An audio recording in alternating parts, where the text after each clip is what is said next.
پیشتر اس کی گزشتہ گفتگو سے پیوستہ گفتگو کی جائے۔ میرے موبائل پر ایک میسج خاصا لمبا آیا اور اس فرمائش کے ساتھ آیا، یہ مجھے نہیں معلوم بھیجا کس نے، نام نہیں لکھا، صرف ان کا موبائل نمبر اپیئر ہو رہا ہے اس پہ۔ یہ وہ 2 سوال انہوں نے لکھ دیے جو یورپ میں مجھ سے 12 مرتبہ پوچھے گئے، اور پوچھنے والے نوجوان ہی ہوتے ہیں۔ یہ ایک عجیب سی چیز ہے۔ لگتا یوں ہے کہ شاید ان کے اپنے ذہنوں کی پیداوار نہیں ہے یہ سوال، بلکہ کچھ ایسے کوارٹرز سے وہ سوال پھیلائے جا رہے ہیں، بڑے تسلسل کے ساتھ ایسے سوال آتے ہیں جو شاید مسلمان نوجوانوں میں، اور وہ بھی مغربی تعلیم یافتہ نوجوانوں میں، اسلام کے بارے میں کچھ شکوک پھیلانا چاہتے ہیں۔ یہ میرا اندازہ ہے، میں بلیم نہیں کر رہا کسی کو، صرف اپنا اندازہ بتایا، کیونکہ یہ بڑے تسلسل کے ساتھ اسی نوعیت کے بہت سے سوالات آتی ہیں۔ اور یہ اس میں فرمائش تھی کہ یہ جو اتوار آ رہی ہے اس پہ پہلے ان دونوں سوالوں کے جواب میں دے دوں۔ تو میں اس حکم کی تعمیل میں وہ 2 سوال دوہرا بھی دیتا ہوں اور اس کے جواب دینے کی کوشش کرتا ہوں۔ ان کا پہلا سوال تو یہ تھا کہ صاحب، جب ہم یہ کہتے ہیں کہ اللہ کے حکم کے بغیر پتہ نہیں ہل سکتا، اور ہر شخص کی ایک ڈیسٹنی پہلے سے ڈٹرمنٹ کی ہوئی ہے، تو جو شخص چوری کر رہا ہے یا قتل کر رہا ہے تو وہ تو اس کی ڈیسٹنی ہے پھر۔ اور ایک جملہ انہوں نے خاصا نازیبا سا لکھا ہے، تو اللہ مجھے معاف فرمائے، وہ میں صرف وہ جملہ دوہرا رہا ہوں کہ اس میں تو پھر اللہ کی مرضی بھی شامل ہے۔ تو اس سلسلے میں میری گزارش یہ ہے کہ اس میں کوئی شک نہیں کہ اللہ مالک کل ہے، اور اس کے حکم کے بغیر کوئی پتا بھی نہیں ہل سکتا، لیکن اس چیز کو غلط سمجھا گیا ہے۔ اس کی وضاحت میں بعد میں کروں گا، لیکن اس سوال کے دوسرے حصے کو پہلے واضح کر دوں۔ وہ جو انہوں نے فرمایا کہ ڈیسٹینی ہے، ڈیسٹینی کسی بھی شخص کی یہ نہیں ہے کہ وہ مجرم ہوگا یا کوئی پاک باز اور نیک انسان ہوگا۔ اگر یہ ڈیسٹینی ہوتی اور حکم کے بغیر پتہ نہ ہلنے سے مراد وہی ہوتی جو عام طور پہ لوگ سمجھ رہے ہیں، تو پھر رب تعالیٰ 2 کام کبھی نہ کرتا۔ اللہ تعالیٰ نے پہلے تو ہمارے لیے جو صحیح راستہ ہے وہ نہ صرف متعین کیا، بلکہ اس کو بار بار اپنے پیغمبروں اور انبیاء اکرام کے ذریعے سے ہم تک پہنچایا۔ جیسے پہلے کسی نشست میں میں نے عرض کیا تھا کہ رسول وہ ہے جو ایک نئی کتاب لے کر آتا ہے، ایک نئی شرح لے کے آتا ہے۔ پیغمبر اور نبی وہ ہے جو پہلے سے اتری ہوئی کتاب کی تجدید کرتا ہے، جو وقت کے ساتھ ساتھ اس پر گرد جم گئی ہے، ان تعلیمات پر ان کو صاف کر کے نئے سرے سے چمکا کے لوگوں کے سامنے پیش کر دیتا ہے۔ تو رسول بھی آئے اور انبیاء کرام بھی آئے۔ روایت کے مطابق 1,24,000 پیغمبر، رسول اور انبیاء آئے ہیں۔ تو رب تعالیٰ نے 1,24,000 رسولوں اور پیغمبروں کے ذریعے سے وہ پیغام بار بار دیا ہے۔ جب اس کا پیغام مکمل ہو گیا اور کسی پیغمبر کی کوئی ضرورت نہ رہی تو رسالت کا سلسلہ بند کر دیا گیا، اور آخری رسول صلی اللہ علیہ وسلم تھے۔ ان کے بعد آپ صلی اللہ علیہ وسلم کے پردہ فرما جانے کے بعد اس کی ذمہ داری علماء پر ڈال دی گئی کہ اس پیغام کو وہ پھیلاتے رہیں۔ اگر ڈیسٹینی ہی مقرر تھی تو سیدھا راستہ متعین کرنے کے بعد اس کو بار بار لوگوں تک پہنچانے کی کوئی ضرورت نہیں تھی۔ اس پر بہت زور دیا رب تعالیٰ نے کہ یہ سیدھا راستہ ہے، اس پر چلو اور اس کے انعامات یہ ہیں۔ دوسری چیز یہ ہے کہ اگر یہ ڈیسٹنی ہی مقرر ہے کسی شخص کی، تو وہ اگر اس کی ڈیسٹنی معاذ اللہ اگر مجرم کی ہے اور وہ جرم کرتا ہے، تو اس نے تو وہ کام کیا جس کے لیے اسے تخلیق کیا گیا تھا، تو پھر اسے سزا کاہے کی ملے گی؟ لیکن اللہ نے واضح طور پر کہا کہ جو میرے بتائے ہوئے راستے سے ہٹ جائیں گے ان کو یہ سزا دی جائے گی. سزا کو بھی الیبوریٹ کر دیا. تو رب تعالیٰ نے کسی کی ڈیسٹنی اس طرح سے ایز سچ مقرر نہیں کی کہ وہ کوئی مجرم ہوگا یا کوئی پاک باز ہوگا، وہ انسان پر چھوڑ دیا. جیسے گزشتہ ایک نشست میں کسی میں نے عرض کیا تھا کہ رب تعالیٰ نے انسان کو اپنا نائب بنا کے بھیجا ہے، چونکہ رب قادر مطلق ہے اور انصاف کرتا ہے.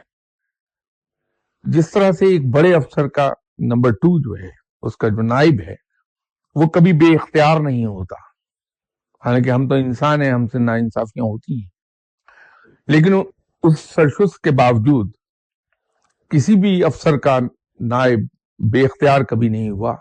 ڈگری آف اتھارٹی کا فرق ہوتا ہے، اسے ڈیلیگیٹ کر دی جاتی ہے اپنے نائب کو،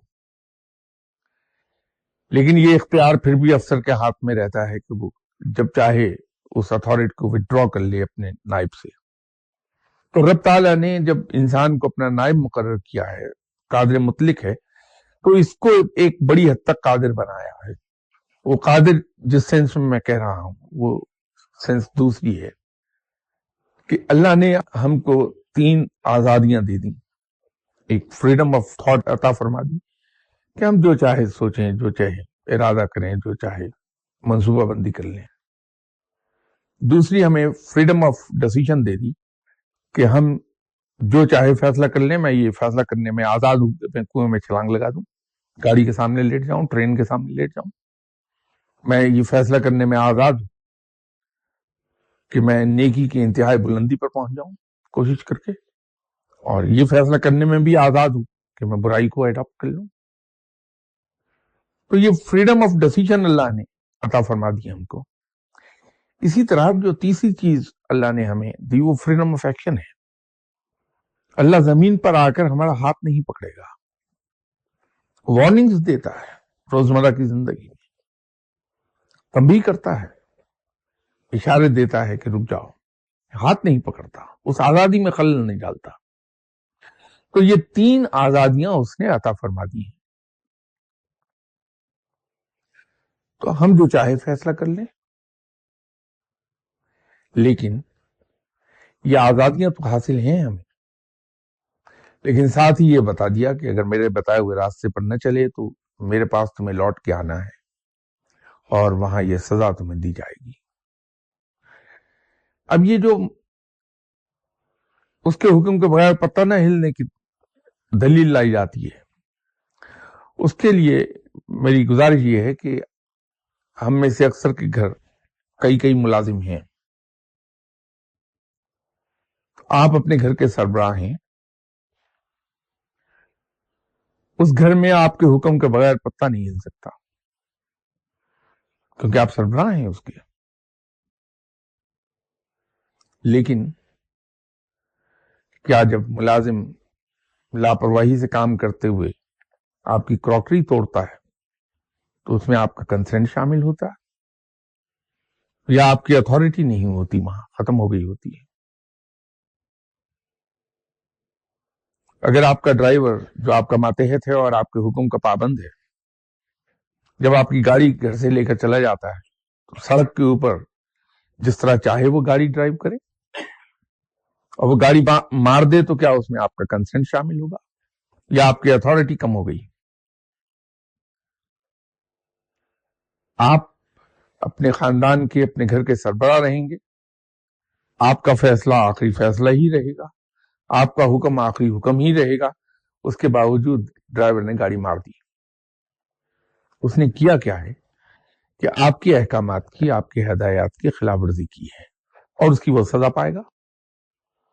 اب اسی مثال کو، یہ تو بڑے چھوٹے کینوس پر آپ کو مثال دی میں نے، اسے بڑا کر لیجئے. آپ ایک ملک میں رہتے ہیں، اس کے شہری ہیں، آپ خود اپنے ہاتھوں سے